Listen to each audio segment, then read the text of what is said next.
अस्सलाम वालेकुम। मेरा नाम नारायण है और आज की इस वीडियो के अंदर हम पढ़ेंगे चार्ल्स लॉ के बारे में। और जो कल हमने वीडियो की थी वो बॉयल्स लॉ के ऊपर थी और आज हम पढ़ेंगे चार्ल्स लॉ के बारे में। तो पढ़ते हैं।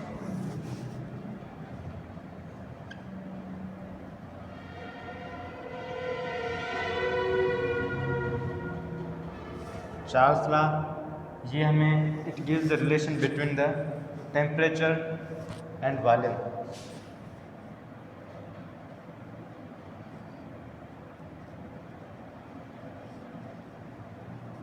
Gives the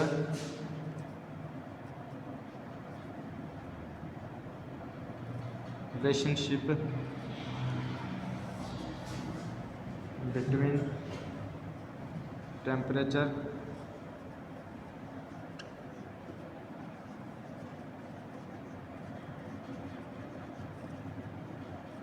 and volume। ये चार्ल्स लॉ है जो कि हमें रिलेशनशिप देता है किन दो चीज़ों के बारे में, एक टेम्परेचर के बारे में, एक वॉल्यूम के बारे में। मीन्स के ये लॉ क्या बोलता है कि टेम्परेचर को हम जैसे इंक्रीज़ करेंगे उस तरह से क्या होगा, वॉल्यूम भी हमारा जो है वो इंक्रीज़ होता जाएगा। जिस तरह से हम टेम्परेचर को इंक्रीज़ करेंगे तो उस सब्सटेंस का, गैसेस का क्या होगा, वॉल्यूम क्या होगा, इंक्रीज़ होगा। एट कांस्टेंट, यहाँ इसमें कांस्टेंट कौन सी चीज़ है, एट कांस्टेंट प्रेशर। मीन्स के ये हमें रिलेशनशिप बताता है किन चीज़ों के बारे में, वॉल्यूम और टेम्परेचर के बारे में रिलेशनशिप देता है, लेकिन वो कौन सी चीज़ को कांस्टेंट रख रहा होता है, प्रेशर को कांस्टेंट रख रहा होता है। जब वो प्रेशर को कांस्टेंट रखेगा, मीन्स के एक्सटर्नल प्रेशर वो माना कांस्टेंट ही रहेगा, तब जब टेम्परेचर को इंक्रीज करेंगे तो गैसेस का क्या होगा, वॉल्यूम भी इंक्रीज होगा।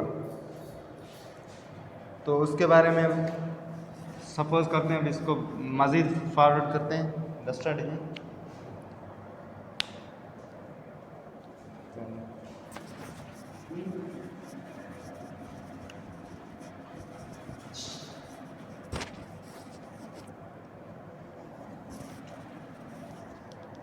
ठीक है, अब इसकी हम डेफिनेशन लिखते हैं कि volume of A given mass of a gas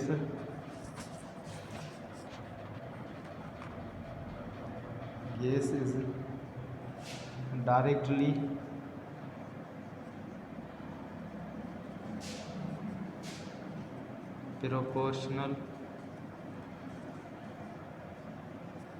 directly proportional to the absolute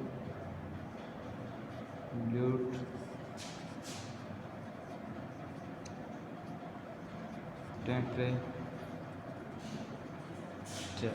अब यहाँ पे ये कौन सी चीज़ बन रहा है कि टू द एब्सोल्यूट टेम्परेचर, खाली टेम्परेचर नहीं, मीन्स के एब्सोल्यूट टेम्परेचर होना चाहिए। एब्सोल्यूट टेम्परेचर कौन कितना होता है, माइनस का 270 डिग्री सेंटीग्रेड, यहाँ जो कि बराबर होता है 0 केल्विन के।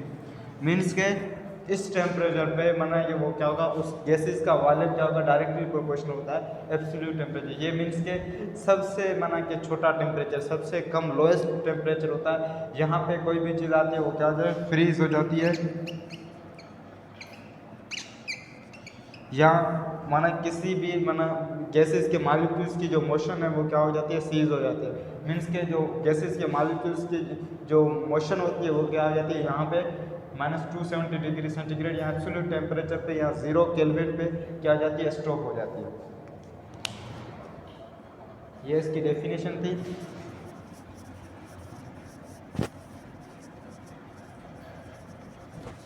अब एब्सोल्यूट टेम्परेचर क्या है इसके बारे में लिखेंगे।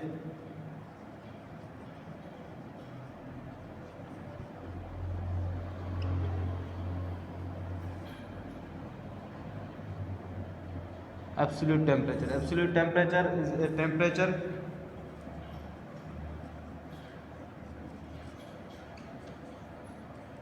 is a temperature on which on which motion of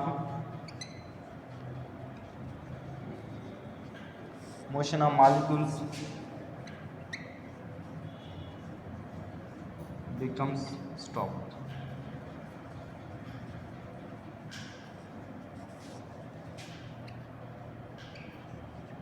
means के एब्सोल्यूट टेम्परेचर एक ऐसा टेम्परेचर होता है जहाँ पे मीन्स के मॉलिक्यूल्स जो हों माने उनका जो मोशन है वो क्या हो जाए, स्टॉप हो जाए। और अब इसको मैंने चार्ज लॉ को हम मैथमेटिकली करेंगे।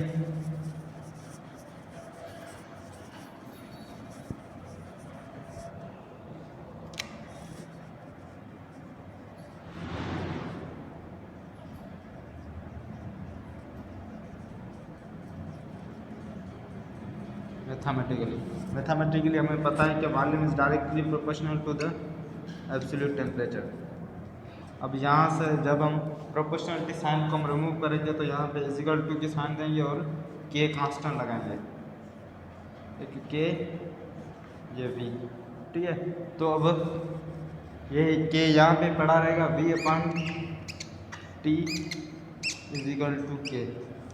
ये क्या हो गई मैथमेटिकल स्टेटमेंट किसकी, चार्ल्स लॉ की। मीन्स के ये एमसीक्यू आ सकता है कि V upon T is equal to K, ये कौन सा लॉ है, तो ये क्या है, कौन सा लॉ है, ये चार्ल्स लॉ है, वी अपॉन टी। मीन्स के अब यहाँ से हम इसकी दूसरी डेफिनेशन भी बना सकते हैं कि एट कांस्टेंट प्रेशर। मीन्स के क्या करना पड़ेगा, प्रेशर को कांस्टेंट रखना पड़ेगा।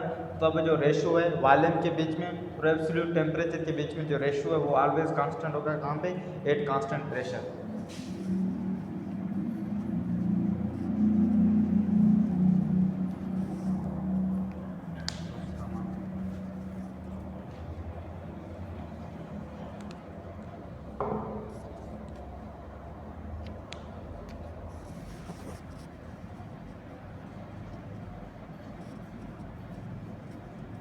The ratio between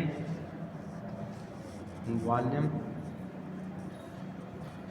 and absolute temperature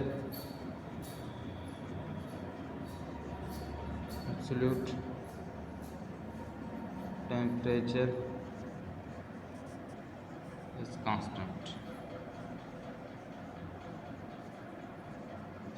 means के जो रेशियो है वॉल्यूम का और एब्सोल्यूट टेम्परेचर का वो क्या होगा, कांस्टेंट रहेगा, at constant temperature, at constant pressure.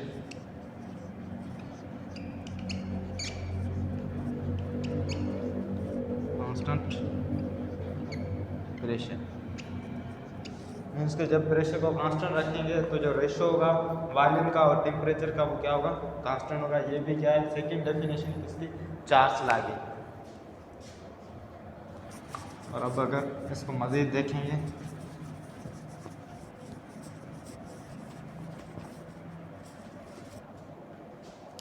अब ये फॉर इनिशियल स्टेट, मीन्स के जब इनिशियल स्टेट हो,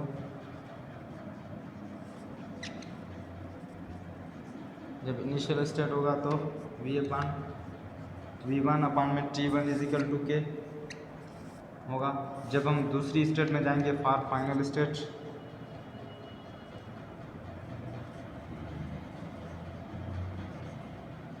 फाइनल स्टेट में इसकी वैल्यू हो जाएगी वी टू अपान में टी टू इजिकल टू के। अब ये फर्स्ट इक्वेशन है और ये सेकंड इक्वेशन है। अब क्या करेंगे, इन दोनों को कंपेयर करके, by comparing both equation,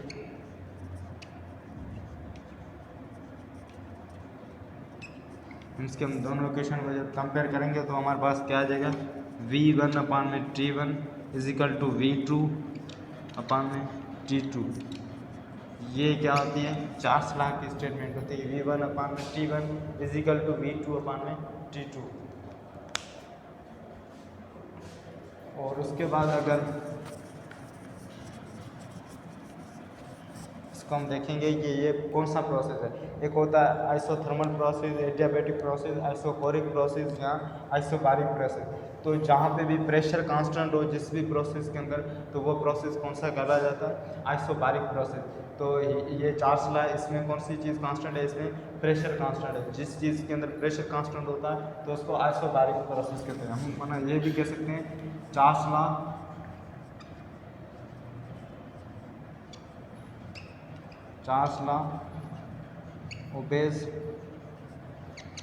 law obeys किसको करता है, आइसोबैरिक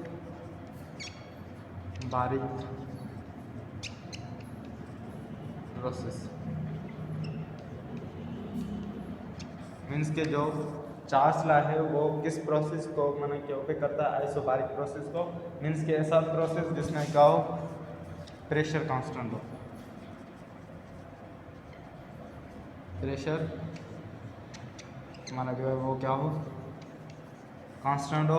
तो चार्ल्स लॉ के अंदर कौन सी चीज़ कांस्टेंट होती है, प्रेशर कांस्टेंट होती है। तो हम ऐसे कह सकते हैं कि जो चार्ल्स लॉ है वो आइसोबैरिक प्रोसेस को ओबे करता है।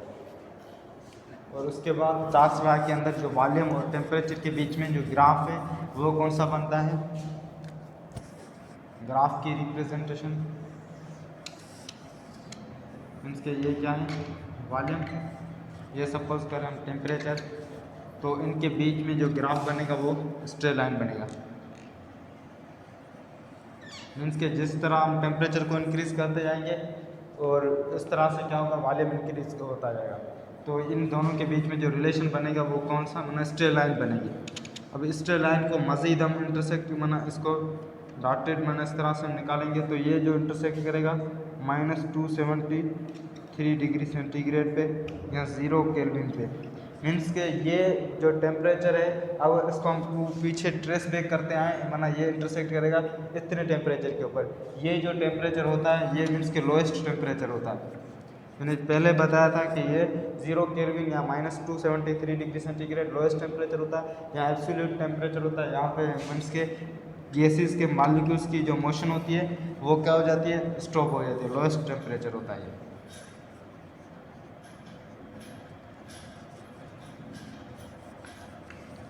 तो हम ये कह सकते हैं चार्ल्स लॉ के अंदर जो वॉल्यूम और टेम्परेचर के बीच में जो ग्राफ बनता है वो क्या, स्ट्रेट लाइन बनता है, स्ट्रेट लाइन बनता है। थैंक्स। आज का जो हमारा टॉपिक था यहाँ पे ख़त्म हो गया। इंशाल्लाह आपको पसंद आया होगा। अगर पसंद आया होगा तो इसको सब्सक्राइब करें और शेयर करें, कमेंट करें।